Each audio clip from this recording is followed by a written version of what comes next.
It's a brand new day.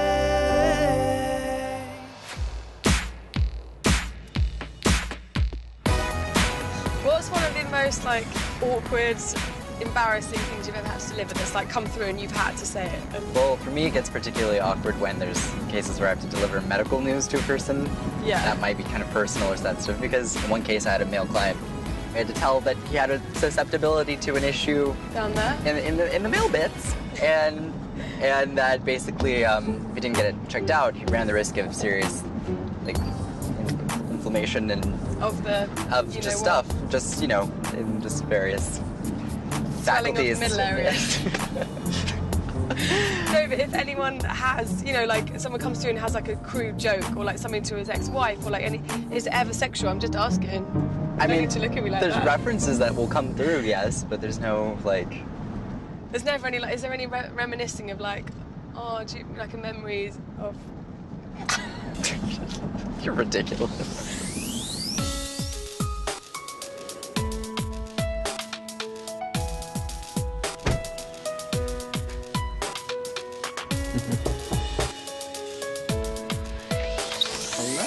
Hey, Tyler, how are you? Nice to meet you. It's a pleasure. Great to meet Come on in. you. Oh my gosh, thank Drew. you for having me. I'm Dr. Drew Pinsky. I'm an internist. I'm an addictionologist. I've practiced medicine for 30 years. Tyler might recognize me from a CNN or Celebrity Rehab. Loveline. He's too young for that. Yeah, It's hot, great. though, isn't it? It is warm, but glad to be here. I'm a skeptic. I mean, I'm a physician, and I'm a scientist, and I need evidence. But my wife, Susan, is friends with 24 psychics, and so we rarely are without psychics in our life. And I've had many, many, many readings as a result. So happy to be here. Thank you guys for having me. It's our privilege. It really is. I always like to kind of explain my process. I'm primarily clairvoyant. So when I interact with people, I basically kind of get these very subtle impressions that I have to take and interpret. So basically, I just kind of communicate what I see, feel, and if I didn't do this every day, I wouldn't believe it was possible. It's like I'm the most skeptical-minded person, so Well, I think I'm it's skeptical too, and Yeah. I'm trying to figure out what it is. Right. One thing I don't think is happening is I don't think psychics are talking to dead people. There is no doubt in my mind that this is a neurological process. I believe 100%. So, I mean, there's no doubt in my mind that mediums have some kind of an ability. And in spite of this difference, amazingly, we don't fight about it. That's amazing. And then the way that this will kind of go is I usually just scribble and we'll hold onto an object if you have any, by chance. We can start with any. Want to start with yours? I feel energy in the room. I think that you just have to let the spirit guide the reading and see where it takes you, because there's a reason why people come through when they do. And we're gonna have some excitement in here. We'll see what pops in. All right. Okay. Okay.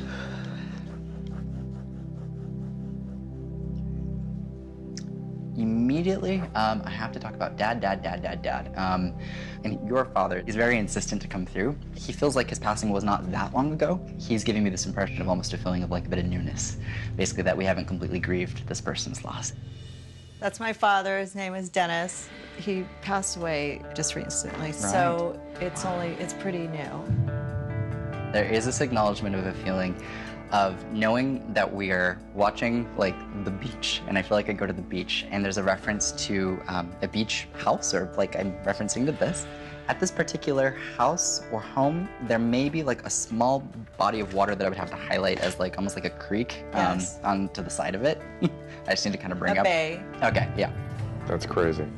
He would have even like worked on the actual house and like redoing the paneling, walls. I'm seeing dry walls. It's like very much He so did the type. everything himself. He's a do-it-yourselfer. Yeah, it's kind of like a random detail. I just figured I'd. That's an important detail. And I feel like I have to ask what happens with the beach house. What do we do with the beach house? And there's almost a feeling of like we have to, like there's a feeling of prioritizing this place because it feels like it has sentimental value. Well, we sold it. Oh, no! Okay, well. Sorry, Well, Dad. He certainly held on to it. The house had a susceptibility to leaks in the roof. There were structural stuff that ultimately would end up coming into play. It was such a piece of That's why we had to sell the house. Really? Yes. Interesting. Oh my goodness. What the hell? We hadn't heard from her father ever in anything like this, but how strange was it that he came up with the house and the back bay and all this stuff? That's not documented. Like, we don't talk about it. You're right. He was so ridiculously accurate. Do we have any other objects for me to hold on to by chance? So Awesome. But- I'll give it a shot. I have to talk about this man that's insistently coming through. Because I immediately have to go to brain with this. Like, I'm referencing a hemorrhage of some sort. He's having me acknowledge like a brain bleed. You had a brain bleed. Okay, so that would be him. There would have been a passing in family that would have happened right around Halloween in October. That is my father, Nice. Morton. Okay. He died a few days before Halloween of an intracranial bleed. You said hemorrhage specifically, and it was a hemorrhage. Wow. And it was emotional when that happened. sudden. So, And there would be some reference to an appreciation for his professional work in Illinois. Yes. So where's trained. Illinois? That's where That's where he was born, too. yeah. So I definitely feel like I have to acknowledge that, but I'm also concerned about an older man. This is talking about the living person, Yeah, I'm yeah. thinking. There's a reference to Jack that I need to mention, and there's a health thing. Wow. Would this be his brother? Yes. Okay. My father's always deeply connected to him. I mean, like, Very preoccupied. close. Yeah, very close. I feel like I have to talk about health. He's kind of worried about Jack's health. There's susceptibilities there in addition to like a reference to like maybe having to watch or keep an eye on like blood pressure, stroke, things along those lines. Yeah. You need to keep that in mind. Is he saying worry about it or expect it? There's more of an expectant kind of a feeling with That's this. a little more Yeah. realistic. That's the way that I would kind of describe it. It's a matter of time. I mean, we all transition, we all pass. He's Well, lived that's a the very long situation. life. That's Yeah. the situation. So, you know, it's just a matter of making him comfortable. Absolutely. In addition to that, there is also susceptibility for Jack with prostate cancer, and you have a susceptibility to prostate issues. I have prostate cancer. Wow. Okay. I was diagnosed about 5 years ago, and then I had a big surgery. Wow. It's all got taken out and should be the end of it. Yeah, I'm not worried, but I immediately had to mention Good prostate eye. and Jack. Yeah. My goodness. Thank you. Yeah. Okay, so that would be the connection. So Jack would have the prostate. Yeah, I'm not worried about your health in the future. I want you to know that. Like, Yeah, good get. yeah. Tyler had brought up my father's brother. What he was saying, that's exactly what happened. And this experience touched on something deeply emotional. It was very calming. And then, okay, I've got you, and you. Okay, no, it's not twins. This was driving me nuts. I wasn't sure what this was on the way here, but I was getting reference to twins, but it's not twins. So I don't really know how to Okay. interpret that. There's a reference Do you want us to help you? Multiples? Sure, yeah, that could, We have triplets. triplets. That would be along the same lines. There's a male with a D name that I have to highlight. Male D name, male D Yes. name, me. So who's the male with the D name? Related Yes. triplets? Yes. We have one of those. Okay. Douglas. We have a male with a D name. Do you know who had to get the neurosurgery? Like, it was a child who had to get a brain procedure or a procedure on the head that went fine. Well, Douglas had one. Our son, Douglas, had brain surgery Okay, and was totally fine after Father this, fine. and like, this looks Which like... is rare. when he was because that 13 months old. Okay. This is exceptional. Of the three, your father pretty much, like, exclusively kind of connects to Doug very, very closely, like this. Douglas was aware of that too when my dad died. And it was mostly built around some illnesses that Douglas had that Bonded their my relationship. father was really looking after, helping him He with. was around a lot when he was sick. Right. Because they had a very special connection, and there's this feeling of like, I'm still with him, I'm watching over him. He loved those grandchildren. Right. He was an amazing grandfather. Amazing. He was a phenomenal grandfather. Oh my God. Douglas told me that like right when my dad died. He said, you know, Yes. I was really like, this is hard for me. So I know I've heard that from Douglas's point of view. Never heard that from his. But it was nice to hear about the connection with Douglas. There's so much to be relieved about.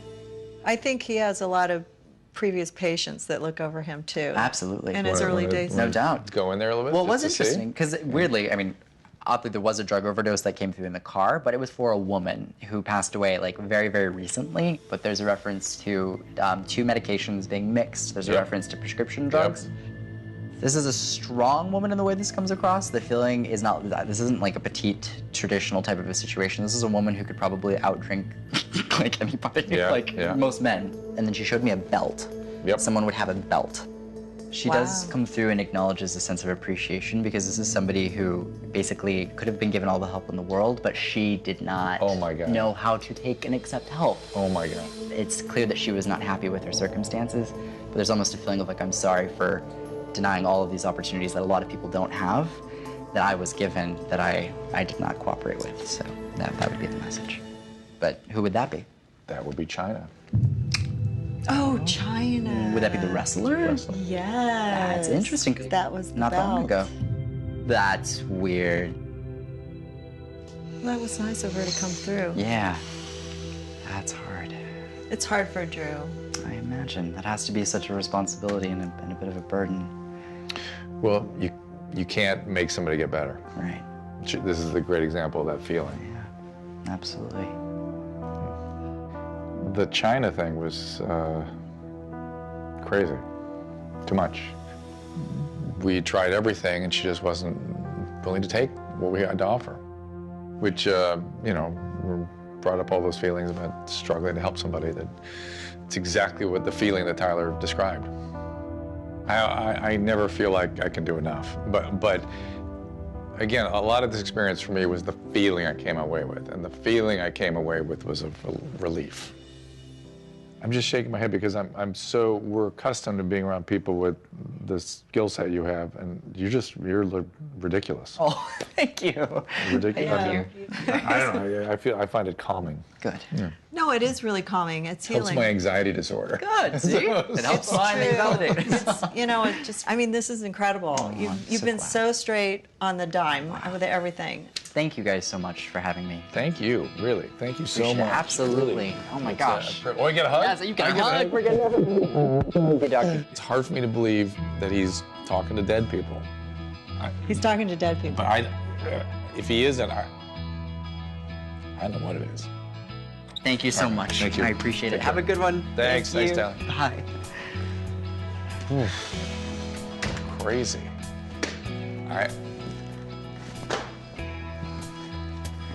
What is this? I'm totally, completely preoccupied trying to figure out how this happens.